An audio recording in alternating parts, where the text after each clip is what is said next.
Well, this is the podcast for Multi-Faith Matters. I'm the host, John Moorhead, and today my special guest is Jared Byas. I've enjoyed listening to Jared with Pete Enns on their radio program and reading the books that these two produce. It's been very helpful. I'm going to read Jared's bio as we get going here. Jared Byas is co-host of the popular podcast, The Bible for Normal People, and co-author of the book, Genesis for Normal People. A former teaching pastor and professor of philosophy and biblical studies, Jared lives with his wife, Sarah, and their 4 children outside Philadelphia, Pennsylvania. His website is found at jaredbyas.com, and folks can find links to the books and to his website in the program notes that go with this podcast. Today, we're going to be discussing his book, Love Matters More, How Fighting to Be Right Keeps Us from Loving Like Jesus. Jared, welcome to the podcast. Thanks so much for having me. Looking forward to it. Yeah, me too. Yeah, let me just start with a little introduction as to why this is of such interest to me. Twofold. One, for years, I've been in the process of reconstructing and rethinking my own faith, coming from a fairly conservative evangelical background. And so the work that you and Pete are doing has been very helpful in that. In fact, sometimes as I listen to your podcast or read your materials, I wonder why I wasn't exposed to this in seminary. I think I've learned more post-seminary, maybe even pre-seminary, than I did in seminary itself, which says a whole lot about our seminary system. And then secondly, I came out of a new religious movement years ago, a Mormon offshoot. And when I became an evangelical, I got involved in evangelical countercult apologetics ministry. And so we almost used the Bible in a weaponized kind of fashion where we would compare and contrast and tear down the worldviews and doctrines of other belief systems. And we thought that was a form of evangelism, interestingly. And I came to discover that that was problematic on a whole number of levels. So much of my experience kind of dovetails with what I've heard you share in other forums. To begin, can you share what your background was as you were raised as a Christian and some of your journey? Yeah, very similarly, I was good at 2 things growing up in Texas. I was good at being a Christian and I was good at arguing. So it made sense that I would go into apologetics too. So I wanted to do that since I was, 12, 13 years old. I wanted to go into what's called presuppositional apologetics. And so that's kind of was my trajectory. And I wanted to go to Westminster Seminary, which had one of the only PhD programs in presuppositional apologetics. And so I ended up at Westminster, but through that, within a semester or 2, my worldview shifted in terms of wanting to, frankly, it was looking at the behavior and lives and the output, the fruits of the spirit, if you will, of the people in my faculty. And it just seemed to me that the Christian life I wanted to live was being more faithfully expressed by my mentors and teachers in the biblical studies department, and not as much those who were doing what I had always wanted to do, which was defend Christianity. What was it a slow process? Were there aha moments along the way? What was it that kind of caused you to stop and rethink this? Yeah, I think it was definitely a slow process. My undergraduate degree is in philosophy, so I was exposed to a lot of ideas. So there were questions in the back. I think a lot of our listeners can relate to this idea that we kind of intuitively had it going on in the back of our minds for a long time, but couldn't allow ourselves to bring it to the prefrontal cortex here, a conscious thought of what's going on. So there was definitely things brewing, but I think for me, the aha, there were 2 actually, was, I can't remember his name now. I think it's Jerry Coyne wrote a book called Why Evolution is True. Mm-hmm. And I read that book and it's such a good book. It's very practical. And it was just sort of nail in the coffin, like where I went from default thinking of creation as a 6-day thing, literal, historically accurate, to my default being like, I don't understand all the nuances. They're all smarter than me, but my default is evolution is true for sure. And then secondly would have been, having these classes in seminary where we're translating Genesis from the Hebrew, and just the whole world of the ancient Near East and the context and what the ancients were actually thinking when they wrote this stuff down, just opened my mind to all sorts of possibilities of what the Bible is. And then the implications are, what do we do with it? It's interesting that you mentioned that one of those moments for you was kind of a deeper study of the Bible itself. I'm sure one of the criticisms you get, that I get from time to time, is you're compromising the Bible, or your worldview, your Christianity, your whole faith may be compromised. For me, the way I look at it is the views that I hold today that I didn't hold previously is a result of a deeper study of the Bible, not a neglect of it. Would you resonate with something like that? Yeah, and just on an emotional level, I would say that was probably some of the more hurtful things. Was I was told my whole life to take the Bible seriously, to dive into it. And then once, though, my serious take on the Bible ran against the ideological like pre-commitments of the higher ups in whether it's my church where I was a pastor or seminaries, universities. Yeah. So it's, at the emotional level, kind of the idea was we have to take the Bible seriously. But once I started to run aground of pre-commitments, these ideological conclusions of what the Bible can and can't be, once the Bible itself for me started to break down, when I started to look at it seriously, then all of a sudden I was the bad guy. Like I was not taking the Bible seriously. I was allowing my sin to dictate how I read the Bible. And there wasn't any room for this idea that maybe when we read the Bible seriously, it changes our minds about what the Bible is and what we should do with it. The Bible itself can critique it. And there's just not a lot of space for that in the circles that I grew up in. Yeah, unfortunately, I think that's the case in a lot of conservative evangelicalism, the tribe that I kind of work with and try and help along. I'd like to get your thoughts on the understanding of truth that you had in relation to understanding the Bible and how that changed. You know, there's this phrase that is used in evangelicalism, speaking the truth in love. And sometimes we use that kind of as a cover to bludgeon people and weaponize the Bible. What was your understanding of truth in relation to the Bible in the past, and how has that changed over time? Yeah, so I think there's a conflation of absolute truth and the Bible, and it came from this need for certainty. And at some point, I think in the last 100 years, Christianity became the conduit or vessel for giving us certainty. That's kind of what we were looking for from it. And so the best way to have certainty is to know everything. And of course, we can't individually know everything, but we can put all of those expectations on the Bible. So the Bible knows everything about everything. So as long as we interpret the Bible right, we can get this sense of certainty. And so that was kind of the ingredients, I think, for my understanding of truth and the Bible is there is an absolute truth. No one else has access to it except for Christians, and we have access to it through this book, the Bible. And once we have that expectation, then the Bible itself has to be perfect, which is where inerrancy comes from. And it all is this self-referential, reinforcing need for certainty, at least how I would have interpreted that in my tradition growing up.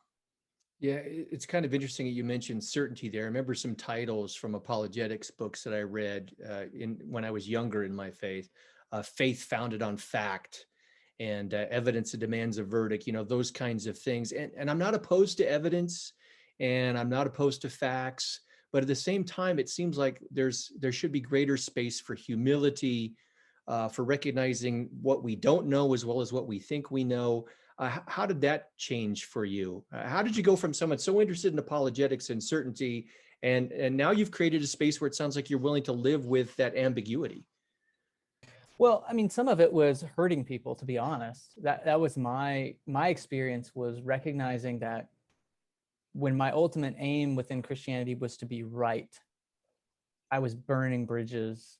I was hurting people's feelings. I wasn't loving people well. Like I was taught that if we just focus on getting things right, then love follows. Like that is like the most loving thing we can do is tell people when they're wrong, get the facts right, and somehow we'll end up in this utopia if we do that. But in my experience, that never worked. When I was doing that, I was actually hurting people, and it was just a major disconnect for me. And so to be able to look at the older women in my congregation, usually they were women, they were older in my congregation, who I was trying to like help them get the facts right. Like you have to understand, the doctrine of predestination. You have to understand like all of these nuances of theology, because that's what leads to a better world. And they're sort of like waving me off like, I don't know, that's over my head. I just kind of, I show up and love people. And I think that's kind of what it's about. And then to look back as I got older and see the fruits and to recognize they were right. And that just made me start to really reconsider this whole scaffolding that I had built up. And to be fair, I think that I had inherited, which is that we replaced God with being right. Like the most important thing we can do is be right. And if that's the truth, then evidence does need to demand a verdict. You know, our faith does need to be built on fact. So if we start with that end goal of the goal of this thing is to get it right, then all these other things necessarily follow. Yeah, I think you're onto something. I love the title of your book, Love Matters More. Of course, the charge that folks like us open ourselves up to from our conservative brethren is you're giving into emotion, you're being wishy-washy, you're giving up on, the Bible talks about watch your doctrine and your life and these kinds of things. So there is a critique that comes to that, but I also think you're onto something. I think it was N.T. Wright did a series of lectures. I think it was the Gifford lectures where he built up a case for the significance of love in a Christian epistemology. Other writers have picked on the similar thread. So what are you arguing in your book about how we need to rethink the place of love in the Christian life and our understanding of the Bible? Right. I mean, I think it's a good question. And there's a reason I didn't title my book, Love is the Only Thing That Matters, right? Love matters more. So what it's a kind of a modest proposal that we maybe take truth finding or truth off the pedestal as the ultimate aim of the Christian life, and we replace that with love. And what that does for me is that I can actually, if I put love as the ultimate aim, truth often will follow, right? So it gets very practical. If I want to love my kid well, then I need to know the difference between vitamins and medicine. I need to know, like, there are things I need to know to love well. I have to know that I can't give my kids, I always give my mom a hard time in the, growing up in the 80s where, I give your 2-year-old soda pop or like a Coke or something. It's like, well, we don't know any different, right? And so like, as we learn what love looks like. And so we can take those facts in service of love. But when you have truth as the ultimate aim, love doesn't necessarily follow from that, right? I don't have to have love to get at facts. That's not part of the deal. But if I have love as the aim, fact finding and truth is part of that. And so for me, it's a matter of how do we replace what I think of as an idol in the Christian faith, with that truth has become this idol because it feeds more of our need for certainty and emotional stability, and replace that with love. And then once we do that, it rearranges our priorities, I think, in a healthier way. Yeah, as I said, I think you're onto something. Others are arguing similarly, but at the same time, I'm sure you've received some pushback from conservative Christians. What kinds of arguments or counterclaims are they making in response to your thesis? I mean, nothing substantial. Ironically, it's usually kind of, I feel like, more of an emotional plea of, well, what would happen if we, what would happen if we put truth, take truth off the pedestal and put love at the top? And then there's this catastrophizing. So there's not a lot of logic behind it. It's more just like, then we can make truth mean whatever we want it to mean, right? Then everything becomes relative, and we're just awash in a sea of cultural relativism. And then we start to devolve into the ethical problem of like, how would you even tell what's right from wrong? And which for me is just kind of a red herring at best of what we're trying to talk about. Yeah, it sounds like it's almost like you're not old enough to remember this. There was a game called Kerplunk where you had marbles and the little sticks, and and you pull them out. Yeah. Kerplunk. Yeah. And if you remove too many of those assumptions about how the Bible should function, the whole Christian worldview just goes kerplunk. Is that kind of what folks are arguing or claiming? Yeah, and in the book, I call it perfectionism. My faith was built on a perfectionist framework, which is, if we don't have all of the truth, we can't have any of the truth. But science itself disproves that every single day. Science doesn't ever say that we know everything about everything, and yet it continues to make progress about facts about the world. And so that perfectionism, which I think was meant from an apologetic standpoint, right? It was meant to say, well, you don't know everything. And so here's something where you can know everything, and that will give us this like leg up. But the problem is, when we put our eggs in that black and white basket, it can backfire. And I just think it's wrong. It's a wrong idea of truth to say that if we don't have absolute truth, then we don't have any truth. which what they're really saying is if we don't have absolute truth, we don't have absolute certainty. Now that I agree with. But to say we don't have any truth if we don't have all the truth makes no sense and just runs contrary to common sense and all of the progress in fact finding in nature and science, the natural sciences that we've had over the last 200 years. Well, you've got a pastoral background. What are you saying pastorally in your book, and what would you say to listeners and viewers who are concerned about the kind of journey that you have taken, that I have taken, and that you're trying to help facilitate others through the book and through the podcast who are rethinking the Bible, who are rethinking their faith, that there's no compromise, but there needs to be a new way forward? What kind of suggestions would you have for folks? I mean, my number one suggestion often is that we look inward and we take stock of our own sort of emotional inventory. Where are we afraid? And I mean, I use that word very intentionally because I think we have a hard time acknowledging, I do, the places where I'm afraid. And so those places where I get angry, when I'm mad when someone says something that I disagree with, I've learned to acknowledge that maybe there's actually a fear behind that.